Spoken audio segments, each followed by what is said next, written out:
Furniture വിപണന രംഗത്ത് 13 വർഷത്തിലധികം നിലമ്പൂരിൽ പുതുമയുടെ പ്രൗഢ വിസ്മയം ഒരുക്കിക്കൊണ്ട് വിശ്വസ്തയോടെ പ്രവർത്തിച്ചു വരുന്ന new Rajdhani furniture Keerthippadi Nilambur.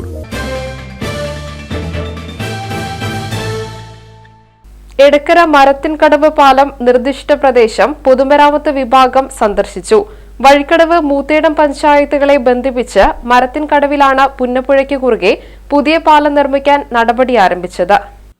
13 kilometre ദൂരമുള്ള മരം വെട്ടിച്ചാൽ നെല്ലിക്കുത്ത് മരത്തിൻകടവ് മുണ്ട പൊതുമരാമത്ത് റോഡ് നിലവിലുണ്ട്. റോഡിന്റെ മരത്തിൻകടവ് അങ്ങാടിയിൽ നിന്ന് 50 മീറ്റർ അകലെയാണ് പുതിയ പാലം നിർമ്മിക്കുന്നത്.